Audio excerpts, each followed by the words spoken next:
में Asian development bank, जिसका short form क्या हो, शॉर्ट फॉर्म में बोला जाता है एडीबी। एडीबी बोला जाता है शॉर्ट में। पहले हम एडीबी के बारे में देख लेते हैं।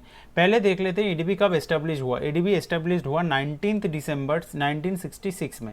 1966 दिसंबर को एडीबी को एस्टेब्लिश किया गया। और इसका हेडक्वार्टर कहाँ पे है? इसका हेडक्वार्टर है फिलीपींस के मैनिला में। Good morning everyone, welcome to Learnology. तो स्टैटिक जी के डिटेल सीरीज जो हम लोगों ने स्टार्ट किया था, उस सीरीज का one of the most important topic को लेके, एक मोस्ट इंपॉर्टेंट टॉपिक को लेके, जो कि आने वाले एसएससी सीजीएल, सीएचएसएल, एमटीएस 2020 सारे एग्जाम के लिए बहुत इंपॉर्टेंट है, ऐसा एक टॉपिक को लेकर आज हम इस वीडियो में डिस्कस करेंगे। और वो टॉपिक है इंटरनेशनल ऑर्गेनाइजेशंस एंड हेडक्वार्टर्स। तो इंटरनेशनल ऑर्गेनाइजेशंस एंड हेडक्वार्टर्स को लेकर आज हम डिस्कस करेंगे।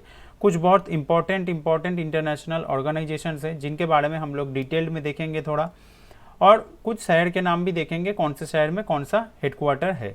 ठीक है, तो वीडियो थोड़ा लंबा होने वाला है, वीडियो को पूरा देखना, बीच में छोड़ के मत जाना, क्योंकि ये वीडियो काफ़ी इंपॉर्टेंट है और काफ़ी हेल्पफुल होगा एग्जाम के लिए। ठीक है, और अगर हाँ वीडियो हेल्पफुल लगे तो चैनल को सब्सक्राइब जरूर कर लेना और बेल आइकन भी प्रेस कर लेना। तो ठीक है, चलो अभी वीडियो स्टार्ट करते हैं। देख लेते हैं पहला इंटरनेशनल ऑर्गेनाइजेशन कौन सा है।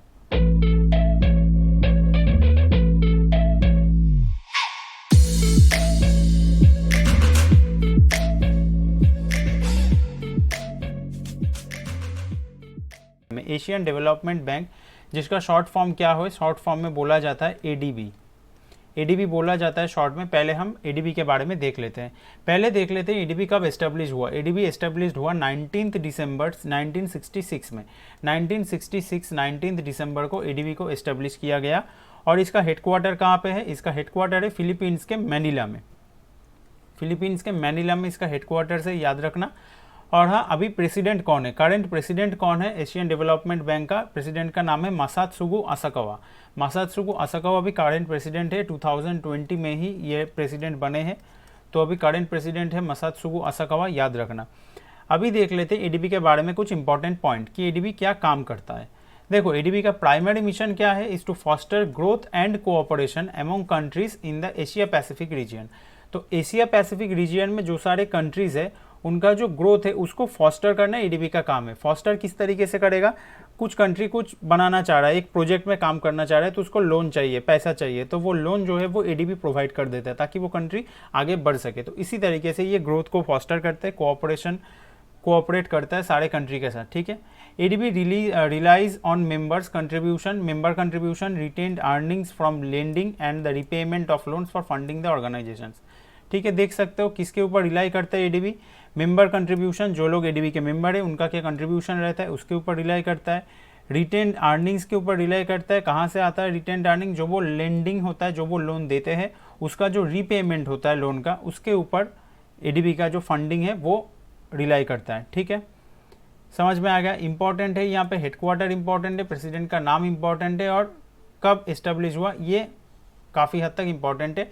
ये जो पॉइंट्स है, ये पॉइंट तुम लोगों का इन्फॉर्मेशन, तुम लोगों के नॉलेज के लिए डाला है, यहाँ से क्वेश्चन आने का चांसेस नहीं है। लेकिन हेडक्वार्टर और कहाँ पे प्रेसिडेंट कौन है और कब इस्टेब्लिश हुआ, ये ज़रूर इंपॉर्टेंट है, तो इसको याद रखना अच्छे से। चलो अभी नेक्स्ट देखते हैं। देखो, इसके बाद आता है ब्रिक्स। ब्रिक्स क्या है? BRICS is the acronym coined for an association of 5 major emerging national economies. जो 5 मेजर नेशनल इकोनॉमिक्स मतलब 5 मेजर नेशनल कंट्री है जो कि इमर्जिंग है, मतलब अभी आगे बढ़ रहा है, ऐसे कंट्री का जो एक ऑर्गेनाइजेशन है, उसका नाम क्या दिया गया है? ब्रिक्स। और ब्रिक्स का फुल फॉर्म क्या है? देखो, 5 कंट्री है, 5 कंट्री के नाम के पहला वर्ड लेके ये ब्रिक्स बना है। बी फॉर क्या आता है? B for Brazil, R for Russia, I for India, C for China and S for South Africa. देखो यहाँ पे लिखा भी हुआ है Brazil, Russia, India, China and South Africa. Clear है? यहाँ पे देख भी सकते हो कि 5 देशों का जो फ्लैग है वो दिख रहा है। इन्हीं 5 देशों को मिलके ब्रिक्स जो फॉर्मेशन है वो हुआ है।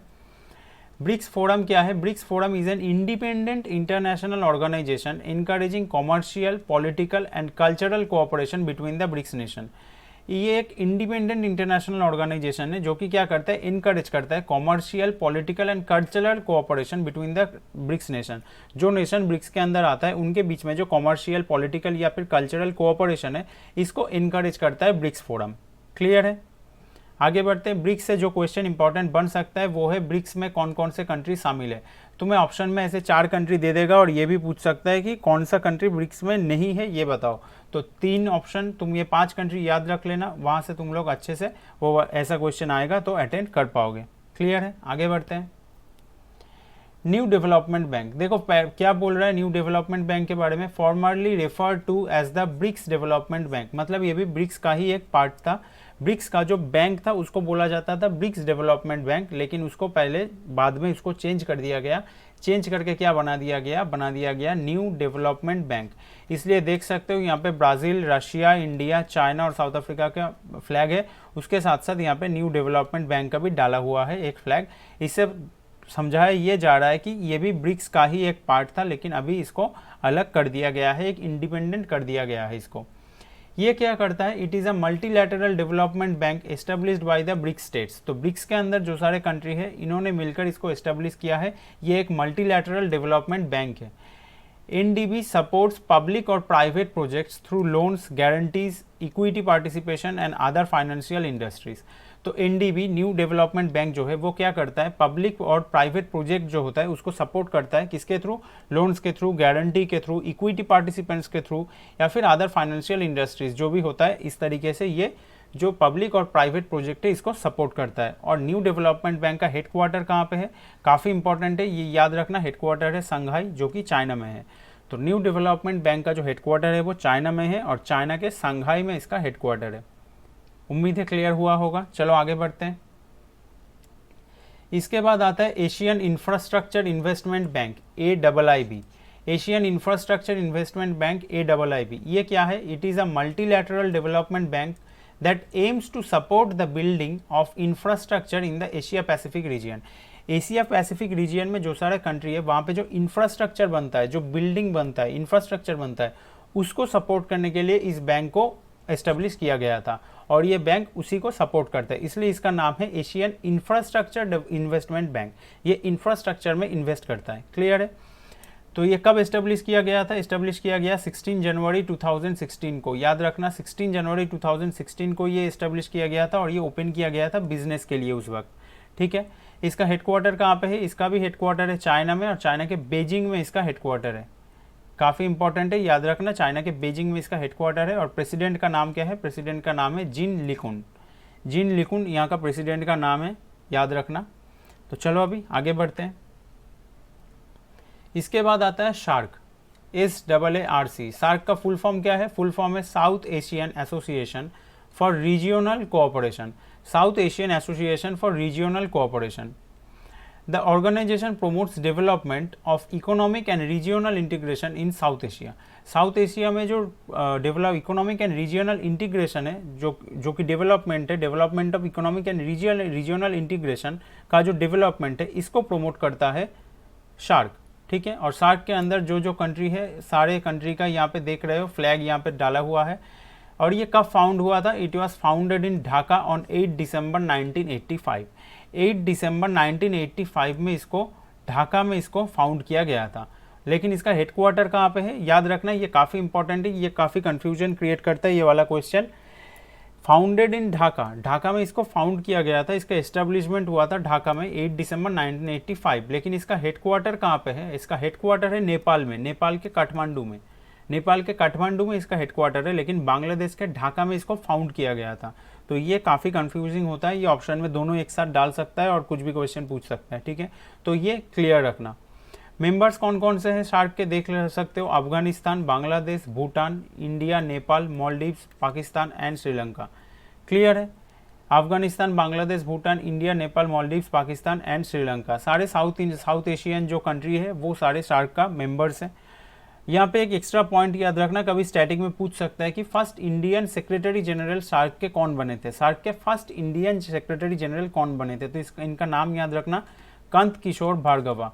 कांत किशोर भार्गवा इनका नाम है, यही बने थे first Indian secretary general in shark. Clear है। आगे बढ़े, चलो नेक्स्ट देख लेते हैं। इसके बाद आता है बिम्स्टेक। बिम्स्टेक का फुल फॉर्म क्या है, Bay of Bengal Initiative for Multi Sectoral Technical and Economic Cooperation. Bay of Bengal Initiative for Multi Sectoral Technical and Economic Cooperation. और बिम्स्टेक को कब फाउंड किया गया था? फाउंड किया गया 1997 में फाउंड किया गया और इसका हेडक्वार्टर है ढाका, बांग्लादेश में। याद रखना, इससे पहले हमने शार्क का देखा, शार्क का एस्टेब्लिशमेंट हुआ था ढाका में, फाउंडेशन हुआ था ढाका में, लेकिन हेडक्वार्टर ढाका में है बिम्स्टेक का।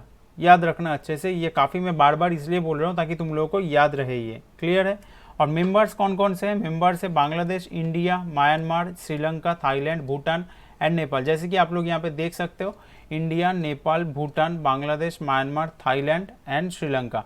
मतलब ये जो बे ऑफ बंगाल है, बे ऑफ बंगाल के ऊपर जो सारे कंट्री डिपेंडेंट है, उन सभी कंट्रीज को लेकर ही ये जो बिम्स्टेक है ये बनाया गया है। इसलिए पाकिस्तान यहाँ पे इंक्लूडेड नहीं है। पाकिस्तान बे ऑफ बंगाल के साथ इनका कोई रिलेशन नहीं है, इसलिए पाकिस्तान को यहाँ पे इंक्लूड नहीं किया गया है, ना ही चाइना को इंक्लूड किया गया है। क्लियर है? तो जो सारे कंट्री बे ऑफ बंगाल के ऊपर डिपेंडेंट है, उन्हीं को लेके ये बिम्स्टेक जो है वो बना है। क्लियरली यहाँ पे लिखा भी है, देख सकते हो, BIMSTEC states are those countries dependent on the Bay of Bengal. Clear है? क्लियर हो गया। तो बिम्स्टेक का फाउंड हुआ था 1997 में और हेडक्वार्टर है बांग्लादेश का ढाका में। क्लियर है? चलो आगे बढ़ते हैं।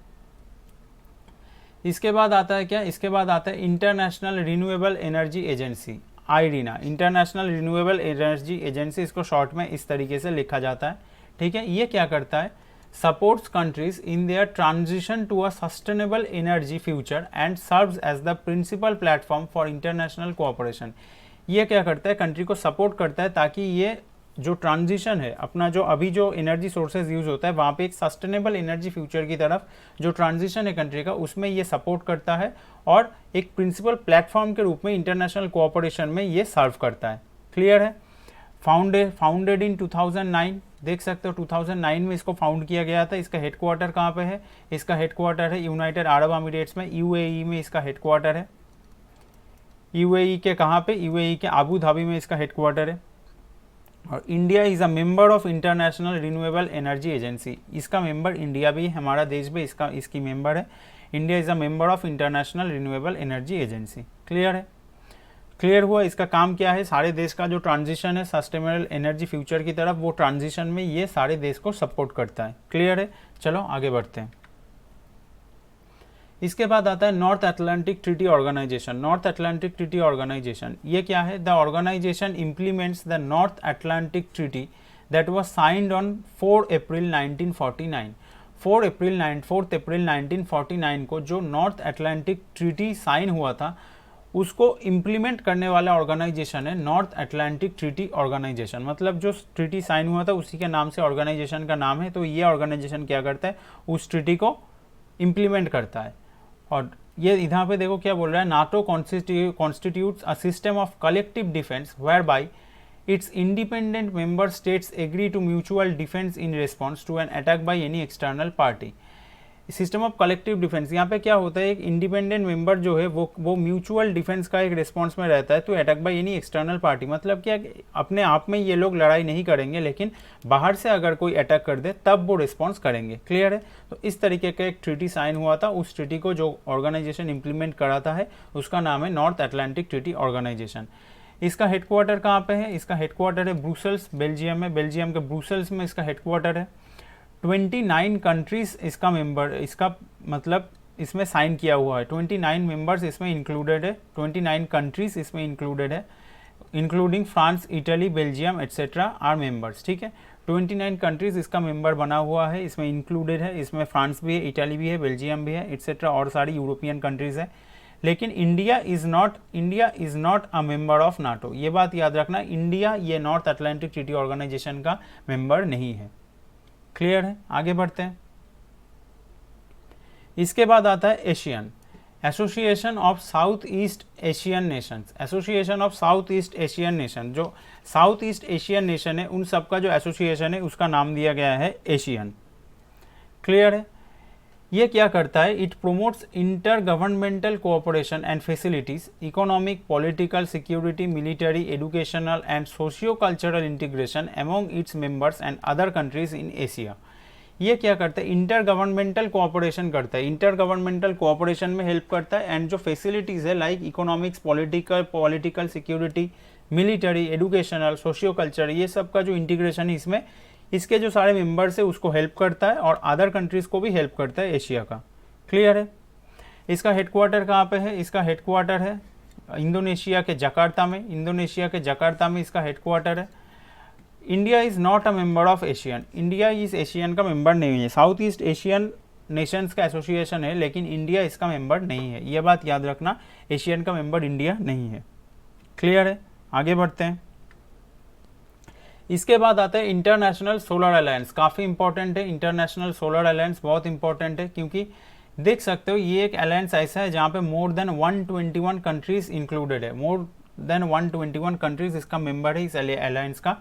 Most of them being sunshine country, sunshine country मतलब which came either completely or partly between the Tropic of Cancer and Tropic of Capricorn. जो ट्रॉपिक ऑफ कैंसर से लेके ट्रॉपिक ऑफ कैप्रिकॉर्न के बीच में जो सारा कंट्री आता है, फुल्ली या फिर पार्टली सारे कंट्री इस अलायंस का मेंबर है। मोर देन 121 कंट्रीज, याद रखना।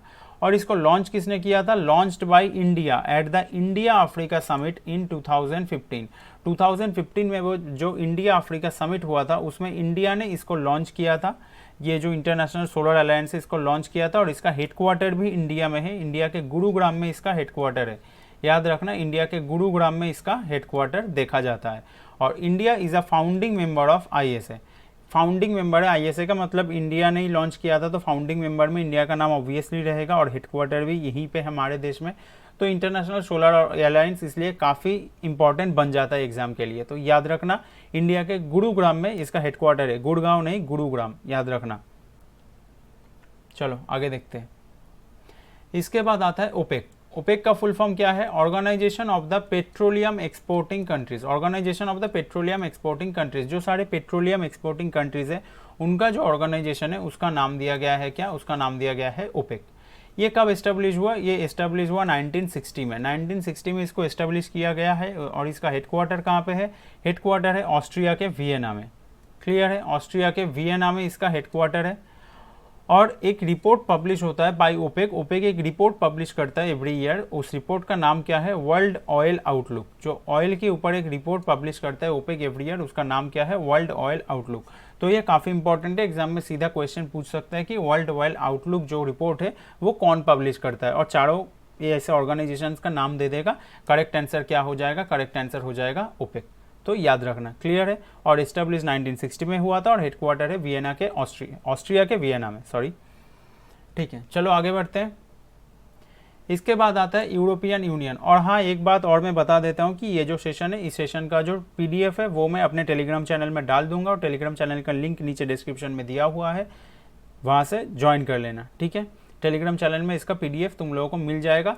और ख़ास करके ये जो फ़ोटो है, ये फ़ोटो भी मैं टेलीग्राम पर डाल दूँगा।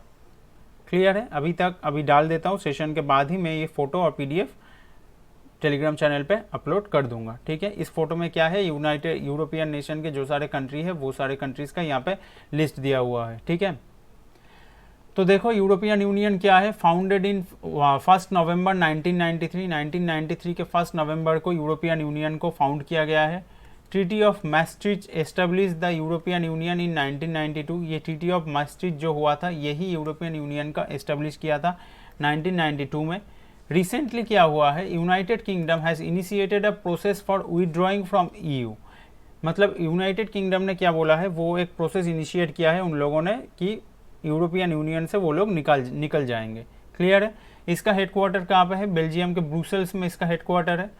28 यूरोपियन कंट्रीज़ इसका मेंबर है, 28 यूरोपियन कंट्रीज़। तो ये सीधा क्वेश्चन आ सकता है कि कितने यूरोपियन कंट्रीज़ इसका मेंबर है, ऐसे दे देगा 26, 27, 28, 29 या फिर कुछ भी रैंडमली दे सकता है। एक ऑप्शन में 28 रहेगा ज़रूर, तो वही करेक्ट आंसर बन जाएगा। ठीक है, और ये बात याद रखना कि India is not a member of EU। European union का मेंबर इंडिया नहीं है, ये नॉर्मल सा बात है। हम लोग एशिया के कंट्री है, तो यूरोपियन यूनियन में हमारा कोई काम नहीं, हम लोग वहाँ पे मेंबर नहीं है। क्लियर है, उम्मीद है क्लियर हो गया होगा। जितना सारे इंपॉर्टेंट ऑर्गेनाइजेशंस थे इन लोगों के बारे में हम लोगों ने देख लिया। और अभी हम देखेंगे हेडक्वार्टर्स एंड सिटीज़, मतलब कौन से शहर में कौन सा हेडक्वार्टर्स है ये हम लोग देख लेंगे। शहर के अनुसार देखेंगे कि कौन से शहर में कौन कौन सा हेडक्वार्टर है, इस तरीके से हम लोग पढ़ेंगे। तो चलो स्टार्ट करते हैं। पहले ही देख लेते हैं न्यूयॉर्क। न्यूयॉर्क में कौन कौन से ऑर्गेनाइजेशन का हेडक्वार्टर है? पहले ही आता है यूनाइटेड नेशंस, यूनाइटेड नेशंस का हेडक्वार्टर है न्यूयॉर्क में। यूनाइटेड नेशंस डेवलपमेंट प्रोग्राम का हेडक्वार्टर है यहाँ पे। यूनाइटेड नेशंस पॉपुलेशन फंड का हेडक्वार्टर है और यूनिसेफ का हेडक्वार्टर है। इन चारों ऑर्गेनाइजेशन का हेडक्वार्टर कहाँ पे है? न्यूयॉर्क में है। क्या क्या? United Nations Development Programme, United Nations Population Fund and UNICEF. चलो आगे बढ़ते हैं। इसके बाद आता है वाशिंगटन डीसी। वाशिंगटन डीसी में कौन कौन से ऑर्गेनाइजेशन का हेडक्वार्टर है? वर्ल्ड बैंक का हेडक्वार्टर है और इंटरनेशनल मॉनिटरी फंड का हेडक्वार्टर है वाशिंगटन डीसी में। IMF और वर्ल्ड बैंक का हेडक्वार्टर है वाशिंगटन डीसी में। क्लियर है? आगे बढ़ते हैं। इसके बाद आता है वियना, जो कि ऑस्ट्रिया में है। ऑस्ट्रिया के वियना में किसका हेडक्वार्टर है? International Atomic Energy Agency, International Atomic Energy Agency का हेडक्वार्टर है। Organisation for Petroleum Exporting Countries, जो कि ओपेक है, अभी हम लोगों ने पढ़ा। ऑस्ट्रिया के वियना में इसका हेडक्वार्टर है। इंटरनेशनल नार्कोटिक्स कंट्रोल बोर्ड का हेडक्वार्टर है यहाँ पे। और United Nations office of drugs and crime, narcotics control board and drugs and crime United Nations का, दोनों का हेडक्वार्टर वियना में है, ऑस्ट्रिया के। इसके अलावा ओपेक का तो हेडक्वार्टर है और इंटरनेशनल एटॉमिक एनर्जी एजेंसी का हेडक्वार्टर है वियना में। क्लियर है? आगे बढ़ते हैं। इसके बाद आता है ब्रुसेल्स, जो कि बेल्जियम में है। ब्रुसेल्स में किसका हेडक्वार्टर है? वर्ल्ड कस्टम्स ऑर्गेनाइजेशन का हेडक्वार्टर है। यूरोपियन यूनियन का हेडक्वार्टर है, अभी देखा। नॉर्थ अटलांटिक ट्रीटी ऑर्गेनाइजेशन का भी हेडक्वार्टर है, हम लोगों ने पढ़ा है इन दोनों के बारे में। क्लियर है? तो ब्रुसेल्स में इन लोगों का हेडक्वार्टर है, इन दोनों के बारे में हम लोग अभी पढ़ चुके हैं पहले ही। इसके बाद आता है वर्ल्ड कस्टम्स ऑर्गेनाइजेशन, इसका भी हेडक्वार्टर ब्रुसेल्स में ही है। आगे बढ़ते हैं। इसके बाद क्या आता है? इसके बाद आता है हेग, जो कि नीदरलैंड्स में। नीदरलैंड्स के हेग शहर में किसका हेडक्वार्टर है? International court of justice. ये काफ़ी इंपॉर्टेंट है, याद रखना। काफ़ी बार एग्जाम में पूछा जा चुका है कि इंटरनेशनल कोर्ट ऑफ जस्टिस का हेडक्वार्टर कहाँ पे है, तो ये है नीदरलैंड के हेग शहर में। और Organisation for Prohibition of Chemical Weapon, जो केमिकल वेपन है उसका जो प्रोहिबिशन है, प्रोहिबिशन का जो ऑर्गेनाइजेशन है उसका भी हेडक्वार्टर हेग में ही है। क्लियर है? आगे बढ़ते हैं। One of the most important city Switzerland के जेनेवा। जेनेवा में काफ़ी सारी चीज़ों का हेडक्वार्टर है। किसका किसका है पहले हम लोग देख लेते हैं। वर्ल्ड हेल्थ ऑर्गेनाइजेशन मतलब WHO का हेडक्वार्टर है जेनेवा में। वर्ल्ड इंटेलेक्चुअल प्रॉपर्टी ऑर्गेनाइजेशन का हेडक्वार्टर है। इंटरनेशनल लेबर ऑर्गेनाइजेशन का हेडक्वार्टर है। वर्ल्ड ट्रेड ऑर्गेनाइजेशन का हेडक्वार्टर है। और UNCTAD, United Nations Conference on Trade and development, इसका भी हेडक्वार्टर कहाँ पे है? जेनेवा में। तो ये पांचों जो ऑर्गेनाइजेशन दिख रहा है, इन सभी का हेडक्वार्टर कहाँ पे है? स्विट्जरलैंड के जेनेवा में इन सभी का हेडक्वार्टर है। WHO, World Intellectual Property Organization, International Labour Organization, World Trade Organization and UNCTAD, United Nations Conference on Trade and Development, इन सभी के हेडक्वार्टर कहाँ पे है? जेनेवा में है। क्लियर है? आगे बढ़ते हैं। इसके बाद आता है रोम, इटाली, और ये आज के सेशन का लास्ट स्लाइड है। इटाली के रोम में किसका हेडक्वार्टर है? वर्ल्ड फूड प्रोग्राम का हेडक्वार्टर है and Food and Agricultural Organisation का हेडक्वार्टर है। कहाँ पे है? इटाली के रोम में। क्लियर है? World Food Programme and Food and Agricultural Organisation. तो आज का जो सेशन है यहीं पे ख़त्म करते हैं। सेशन कैसा लगा तुम लोग ज़रूर कमेंट करके बताना, कमेंट करके ज़रूर बताना। उम्मीद है सेशन तुम लोगों ने बीच में छोड़ के नहीं गए हो और लास्ट तक देखे हो, तो कमेंट करके ज़रूर बता देना कि सेशन कैसा लगा। और अगर चैनल पे नए हो तो सब्सक्राइब ज़रूर कर लेना अगर वीडियो को अच्छा लगे। तो सेशन अभी आज के लिए इतना ही रखते हैं, यहीं पे रखते हैं, फिर मिलेंगे नेक्स्ट सेशन के साथ। और हाँ, एक और बात बताते जा रहा हूँ कि प्रॉफिट लॉस चल रहा है, अभी 7 वीडियोस हो चुका है, इसके बाद और ज़्यादा बाकी नहीं है प्रॉफिट लॉस। तो प्रॉफिट लॉस ख़त्म होने के बाद या फिर ख़त्म होने से पहले ही मैं side by side advance math start करने वाला हूँ। और एडवांस मैथ्स में बहुत इंपॉर्टेंट टॉपिक जो होता है एक कोऑर्डिनेट जियोमेट्री, वहाँ से मैं स्टार्ट करूँगा। ठीक है? तो इसके बाद प्रॉफिट, तो चैनल पे नए हो तो सब्सक्राइब ज़रूर कर लेना, मिस मत करना, क्योंकि बहुत जल्द एडवांस मैथ्स भी स्टार्ट होने वाला है, क्योंकि बहुत सारे स्टूडेंट्स का यहाँ पे प्रॉब्लम रहता है। तो कोऑर्डिनेट जियोमेट्री हम लोग ज़रूर स्टार्ट करेंगे, बहुत जल्द स्टार्ट करेंगे। तो चलते हैं, आज के लिए इतना ही रहेगा, ये वीडियो यहीं पे ख़त्म करते हैं। Thank you and bye bye.